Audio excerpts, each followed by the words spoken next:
Thank you so much for attending this call. I'm really, really, really excited about hearing from my Emerald friend, Sunnie Rogers. Sunnie is a full-time social worker. She had a very, very, very demanding job. And a lot of times some of us think, how am I going to fit Plexus into my very busy life? I already have a day job that's super demanding, or I already have these kids at home who are super demanding. Whatever it is, we have super demanding things that want our time. So how did she get to Emerald with a very, very difficult schedule of life? So take it away, Sunnie. I'm really excited to hear from you. Okay, so like I was saying earlier, I'm just really excited about this call. And it's, when I was planning it, I was thinking, I'm not super great with this call because I am not an organized person. I'm just not. But you know what I've always been? I have always been a busy person, like my entire life. I started working by the time I was the age of 14, and I had 2 jobs, and I played basketball, and I played softball, and I was in band, and I was a straight A student. I've always been really, really busy. So I've kind of learned how to do life busy. So I have some skills and some thoughts about that. So I want to share it with you. But like Jana said, I was working full time when I first started this. I was 25 and I was basically just working. I don't have kids, so I can't relate with you guys that have a bunch of kids, but I think I can at least touch on something that relates to that. And hopefully it'll make sense later. But I worked, when I first started, I worked at the VA hospital. I worked on the acute psych unit. So it was nuts. Literally nuts. We were all a little bit nuts. You've got to be a little bit nuts to even work on that unit. And we loved it. And it was fun. And for me, it was fast paced and I was always doing something and you never knew what was going to happen next. And I mean, I loved it. But I was always working and I had to find time to balance. And I was doing that. And I was also teaching for the very first time at, that UALR, the University in Little Rock. And I was on the board for the National Association of Social Workers. So I was doing stuff with them and I was planning meetings with that. And so I had a lot going on. And I learned a lot while I was at that job and I learned some valuable lessons. And I want to tell you a story about my boss and how I came up with the phrase, I don't ever be a Susan. Now, don't you guys go quoting "Don't ever be a Susan" on my wall because she's friends with me on Facebook and I don't want you to ruin that for me. But Susan was my boss. And let me tell you about Susan. She would walk into the office and she'd be like, I got to run up real quick. I got to talk with you. And she would sit down in my office and no joke, she acted like she had to be somewhere like the world depended on her. And she would sit in my chair and talk to me and take up my time for 20 minutes and talk about nothing. Nothing at all. And she would get up and she'd be like, all right, I gotta go. I'm so late. I am late to this thing. I am just always so busy. And I mean, she did this every single time I saw her. She always had to be somewhere and was like, so busy. And I was like, what? I as a social worker, you do a lot of analyzing of people. So I was analyzing my boss, like, what is her deal? Why is she always so busy? But she was always so busy doing nothing. And when she finally quit that job, we're like, well, who's doing Susan's job? We're like, we don't even really know what she ever did. She just was always so busy doing nothing. And so in my mind, I was like, I am never going to be a Susan. And I say that to say time and busyness is so relative. It is so relative. It's just like happiness is so relative. It's for the same reason that the CEO of the highest paid company in all of the world is the most unhappy person you've ever seen in your entire life. But they've been told, if I just get to here, this is what's going to make me happy. And we do that same sort of thing with busyness. You see your grandma who's retired, and bless her heart, she is so busy. She'll tell you, I've been staying busy, honey. But she's got like one doctor's appointment and the next she's going to play bridge. And then, but she's so busy, honey. I got to clean my kitchen 10 times today and I got to wash the same dishes and the same rags over and over again. Busyness is relative. It's relative. So that's why me with no kids can be an emerald in the company. And that's why a full-time working mom with 7 kids can be a double diamond. That's why, because it's so relative. Okay, so let's talk about this. How I learned not to be a Susan. At the time, like I said, I was working a lot, but I made time for it. And I'll throw in some tips at the end, but let's talk about making what you do a priority, making plexus a priority. So if I had a superpower, if I got to choose what superpower I would have, it would be for me just to tap you on the forehead and for you to just know right then and there what your greatest potential was. That you would just know, like, the biggest plan God has ever had for you, and you would like see it in action, and you would just know what he put you on this earth to do, like in that moment. I wish I had that superpower, because what you see in that minute, or what you think of, is you doing something that's so fulfilling to you, that gives you great joy.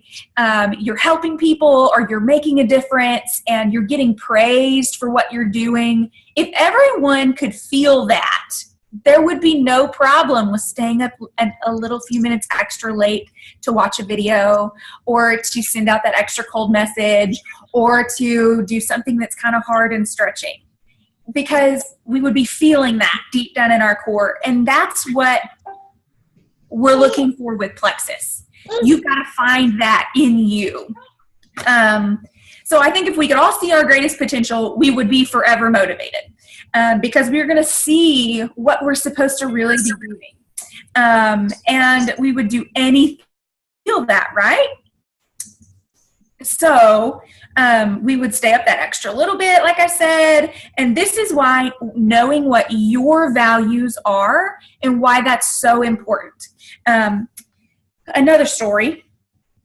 Here's this. Knowing your values is really important. You need to know what comes first. You need to know what comes second. You need to know what comes last. And you don't even just need to know this for all of life, but you need to know this for your specific day.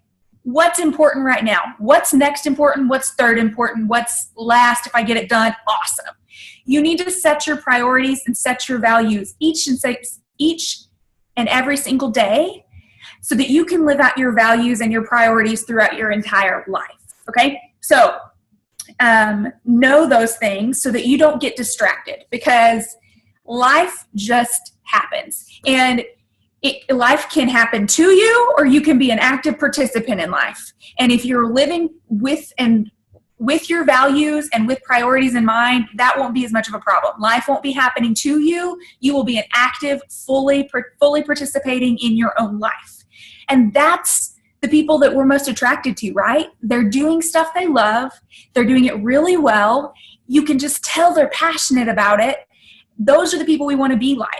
And those are the people I think that are living the most in their values. So here's it, for instance.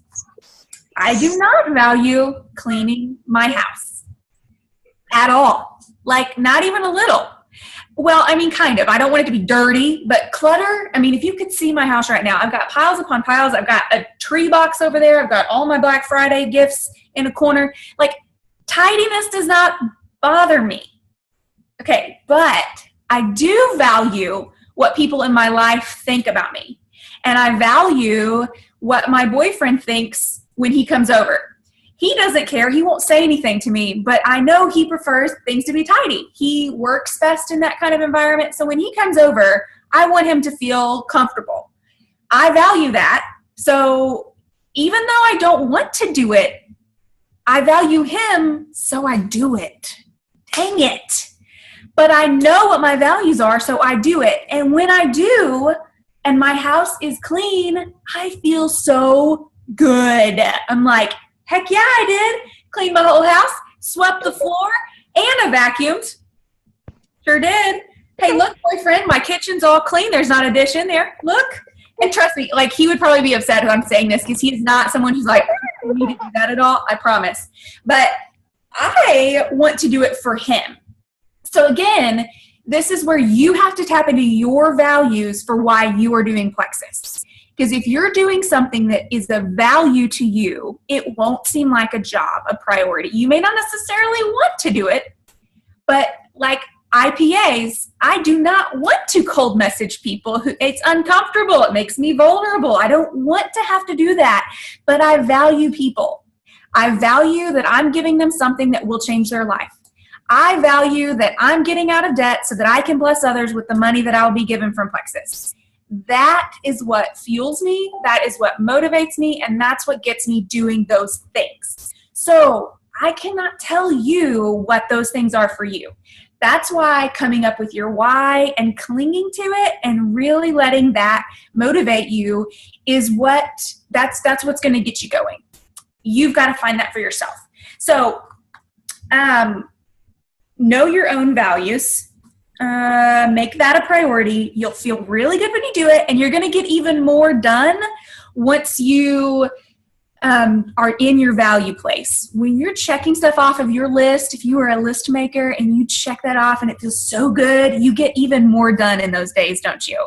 Because you feel good and you're living in your values.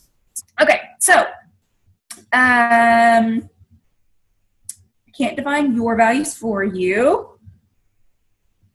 Okay, yeah. So you definitely are the one that has to tap into your value. You've got to figure that out for yourself. Are you really motivated by the trips? Are you really motivated by the people? Are you really motivated by getting that money, walking across stage, having the prestige, and people looking at you like you're influential? Whatever that is, tap into that and use that as your motivator. And that is what's going to take you from grandma who is so busy. I'm so busy, honey. That's going to take you from grandma to mother of 7 who is working all the darn time and is a double diamond, okay? That is that stretching, okay? Busy is relative. And some of us have to stretch a little bit more. Because I have been busy my entire life, I am used to being busy. I can remember specific times, like when I was the VP for the social club that I was in, I was really, really busy. When I was Springsteen director, I was really, really busy. When I was a graduate student, I was really, really busy because I was working and I had schoolwork and I had this and I had that. During all of those times, I was being stretched. And that's what Plexus is doing to all of us. And I think that's why we always feel that, is because in Plexus, we have this opportunity to be stretched to our max, right? Because we have the ability to grow in unlike any other company I've ever seen. Like the sky is the limit with Plexus. You can be double diamond, for goodness sake. That is a stretch, okay? And so if you're used to being stretched, it's easier for you. And maybe your journey is going a little bit faster because you know how to stay fast-paced and you know how to work. But if not, maybe this is harder for you. Maybe you're newer at this. You've got to find what works for you to keep you busy and to keep you in action, not just really busy like Susan, because we can be really busy doing a whole lot of nothing but thinking about being so busy, right? We've got to get into action, okay? So we become accustomed to being busy. It takes practice. You have to make room for it in your life. Often we'll say, I can't do X because I have this big thing happening going on tonight. And then I'm like, well, Sunnie, what am I doing for the next 3 hours? Well, I'm sitting here worrying about that big thing I have to do tonight. Duh. Like when you start to really break it down, we spend a lot of time worrying and ruminating over how things are going to go, how I'm going to do my team thing, how I'm going to do this, how I'm going to do that, instead of just doing it. I spent a long time just thinking about all the bad things that could happen when I reach out to somebody that I'm intimidated of, instead of just doing the dang thing. Just do it. So like, that's what I mean. You have to find times to be stretched. So get a calendar and fill in those times. Like I would find myself at work feeling like I was really, really, really, really, really, really busy, but I was just really busy being stressed out about my job. It was a stressful job. But I found that I was saving all of my work until the end of the day, and I was getting it done in 30 minutes. I was getting all my notes done in 30 minutes, but I spent the entire day being really annoyed that I still had all this stuff to do. That was stupid. So when I was at work, I would get everything done. When I wanted a really productive day, I planned out the times. I was like, get this note done by here, this note done by here, make this Plexus post. I filed in Plexus work as much as I could at work. I know that's not possible for some of you, but we all have potty breaks, don't we? And we all have a lunch break. And if you are not taking a lunch break, you need to work on your boundaries at work, because that's not fair. And I'm pretty sure it's illegal to not give you breaks. So use those breaks. Use that time. If you have to make a post on the potty, do it. I'm not joking. Wash your hands, then foam your phone, okay? It's gross, but do it. You got to do what you got to do, okay? I would be lying if I didn't say that I hadn't done some work on the potty before. If you have to do that, you have to do that. You just have to make time. It's all about stretching yourself, okay? So you have to stretch and grow. And for many of us, that's exactly what Plexus is doing for us. It's stretching us. It's growing us. It's uncomfortable. We don't like it. It makes us anxious.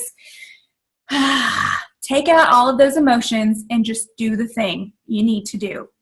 Okay? Then make time for those emotions, and then be really darn proud of yourself for working hard at that thing you need to do. Okay? Because we all come from different backgrounds of being stretched, different backgrounds of leadership. I've been in several different leadership positions before in my life that have really prepared me for where I'm at here. Am I the greatest leader in the world? Absolutely not. But what I'm saying is that we all come from different levels of leadership in our past. And I think that that has so much to do with why our journeys look so different. If you need more leadership skills, you got to go work on that. If you need more people skills, you got to go work on that. If you need to learn how to be busy, you got to work on that too. We've got to stretch. We've got to grow and move into being the best Plexus us, okay? And that's why some of our journeys are slower than others. Do not, hear me, do not compare your journey with so-and-so's journey. Been there, done that, it sucks, don't do it, okay? Just take that one from me. Don't do it, because your values are different than their values. And you don't want their journey because it's not going to be fulfilling to you, because it's not your values. It's not what you want from this thing. And so stop putting yourself in that happiness trap. I'd just be happy if I were just like so-and-so and could be an emerald. It's a happiness trap. Be happy where you are. I'm really good at giving advice, but I'm not always good at taking my own advice. I am not happy where I am right now, dadgummit. I want to be sapphire. But I'm here to tell you, you need to be happy with where you are. And this is why I was so happy to be gold. I was so proud of myself. I say it all the time. I was more proud, I think, to be gold than I was to be emerald, because I had worked so hard and I wasn't expecting it, and I wasn't in this happiness trap yet. And I was so happy to be there, and I am not so happy to be at emerald, and I'm mad at myself for that, because there's so many people who just want to be at emerald. So I say this to say, when you get to Jewel, don't think that this is where your happiness is and everything's going to be great, because you're going to want more. You're going to get there and you're going to want more. So be happy where you are, and you will work harder where you are if you aren't always focused on trying to be somewhere else. Be you and be good where you are. Okay, so some of us need more stretching than others. So that's why our journeys look different. Okay, now I have just a list of tips. Okay, hear me. I'm not saying these are best practices. I'm not a great organizer. I never have been. I am not a pro Excel user with all of these planned. That's just not me. So maybe you'll connect with me, and maybe you're like, Sunnie, that's the worst thing I've ever heard in the world. But I'm just going to tell you how I got to Emerald from where I was at. Are you ready for this? Okay. I used Audible in my car a lot. I listened to a lot of books. I listened to a lot of videos. If you have 5 minutes of commute, you have 5 minutes of commute. Put on something good to listen to. There's several 2-minute, 3-minute videos. Always be learning, growing, and building your belief, okay? use that time. I had an hour commute back and forth, and I used that a lot to learn and grow and stay busy. But don't text and drive. That's a bad idea. Okay, I use the note sections on my phone all the time. Hear me, all of the time. I copy and paste posts that I want to listen to, and I will go back and use it later. That's the way for me to get it out of my mind, like, oh, I need to go back in so-and-so's page. I would get distracted and never do it. Put it in a post or put it in your note section and save it. Lots of people use Buffer or Tiny Torch to get your posts in every day. I'm not a pro at that, never really used it, but some people love it. You can use that. Time yourself on Facebook because you spend a lot of time on Facebook. You may not realize it, but you're on there and you're browsing, you're doing all this and you're doing all that, and you look down and before you know it, you've spent 30 minutes on Facebook doing absolutely not a dang thing. Get the stuff done, then get on Facebook and do whatever you want to. But get it done first and then go browse. But if you're like, I just don't have time, I'm just so busy. Okay, yeah, time yourself on Facebook, then tell me if you're still busy. Maybe you are, maybe you're not. I'm just saying, just try it. Okay. I'm always trying to cut off time. Like, I'm kind of nuts about it. So, like, doing calf raises while I'm brushing my teeth, that's silly, right? Also, I'm like always trying to find the fastest way to work or the fastest way here or there or whatever, always trying to shave off time. I will probably spend more time trying to find the shortest line in Walmart than if I just gotten in the long line and waited. Always. I drive really too fast and I like to get around people. I like to go fast. I like to find the shortest way to one thing to the other. I think that's a part of my personality. I think that's how I got to Emerald. I'm trying to find the way around it the quickest. Like I don't dry my hair first. I put on my makeup first so that my hair has time to naturally air dry for a few more seconds because I think that's going to shave off some time of actually blow drying my hair. See, I'm crazy, but this is the stuff. This is how my brain worked to get me to Emerald. Like always trying to shave off time and save little bits of time so that I can spend more time talking to my people or answering messages or stuff I really need to do in order to be a supportive leader. Okay. You can also make shortcuts in your phone. I haven't done this yet, but I hear it's really great. Like you could type in, if you start to type in the word instructions, you can have like a whole paragraph pop up. Like instructions for ProBio 5. It's like shortcuts in your phone, in your messaging. And so anytime you type in instructions, it pops up for you and boom, you send it over. That's a way to cut out some time. In my notes section, I have how to take the triplex typed out. I typed it out one time, and I've sent it probably 900 times. Also, I have a favorite section in my photos, and you just, I didn't know this for a long time, but you just hit the little heart at the bottom, and it saves it in a specific folder, and I have like the ladder of growth. If I've looked at it once, I've looked at it a million times. I have how many points you need for each level. I have the product graphics with the different prices on them, all saved in my favorite section, so they're easy for me to ship out to people anytime I have a question. Quick, fast, in a hurry. I can do that in a split second between meeting. I don't work anymore, but I could have done it from one patient to the next on my way down the hallway. It's just these little things. Okay. Also in my notes section, I have a Plexus check back list. It was my quick, fast, in a hurry way to look and see someone just like my post. I need to put that in my list. And I'd go back through and write notes in my notes about those people. And I always had a running list because trust me, if you haven't been in this long, you will forget who has messaged you and who has been interested. At the beginning, you're like, I gotta like on a post. Like I'm in it. You're never gonna forget that person. You will. You'll forget them. Write it down. Please write it down. Okay. Okay, so since I'm always a little bit nuts and I'm always a little bit scattered, I'm always doing something, I use the alarms in my phone a lot.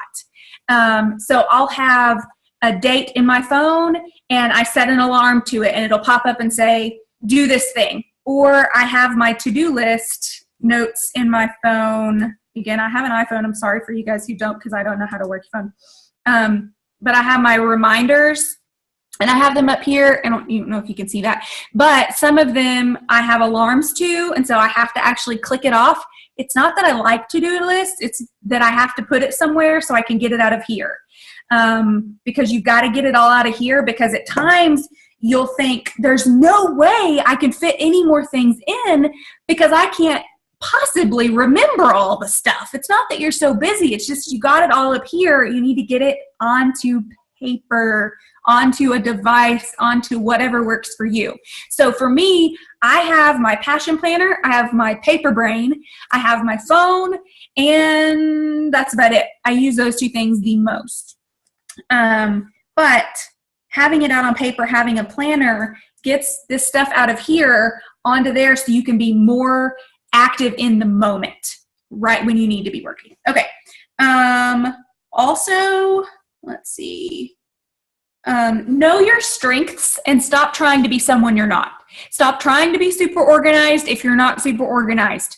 That doesn't mean you shouldn't work on yourself. It just means don't be so hard on yourself, because once you are, or when you're in that place of trying to be someone you're not using your strengths the best way you possibly can, because you're focused on trying to be someone you're not. Stay in your strength zone and do what you can where you are, where you're at. Okay.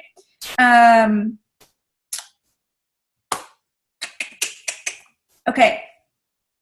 If you are not someone who's been stretched much, if you're someone who is just really likes to lay on the couch and not do some things, you need some accountability. You need a good friend. You need a good sideline. Maybe not your upline. That can get kind of sticky.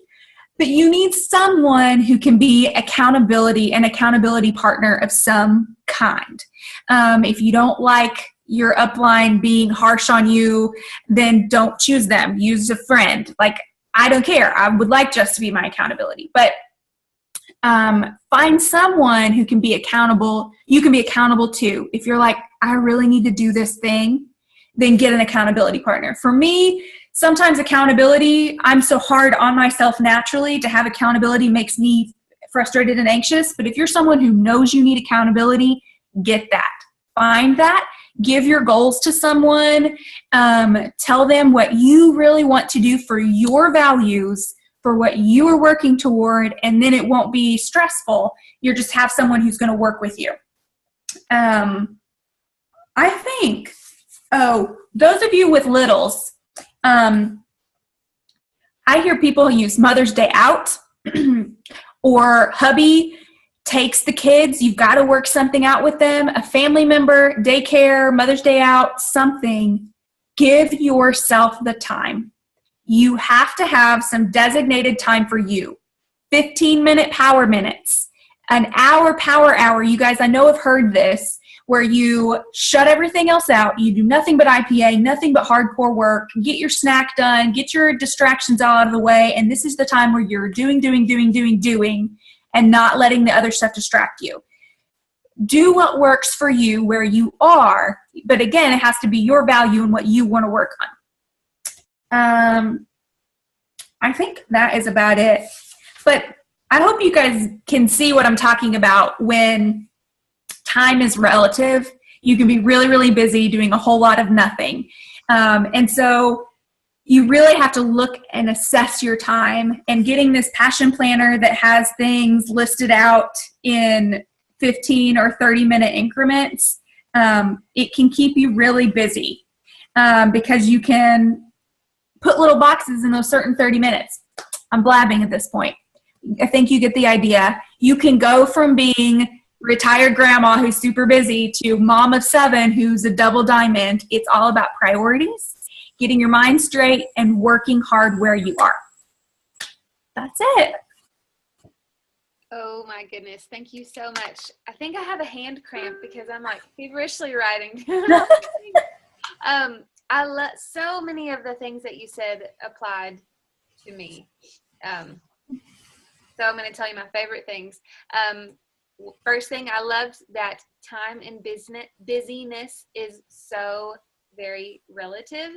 And I had never heard anyone talk about knowing your values as the values are setting your priorities. I mean, Mhm. it makes total sense, but I had never thought of it that way. And it makes no sense to compare my journey to someone else's because our values could be totally different, and they probably Mhm. are. So, thank you so much. I have like all these notes. I'm not going to read it back because y'all can just listen to this again if you want. It was so good. Thank you so much. I'm going to go ahead and stop recording. And then if you want to hang out and you can ask Sunnie questions, then you can. And if you want to leave, you can do that too. All right. Have a good night. Thanks.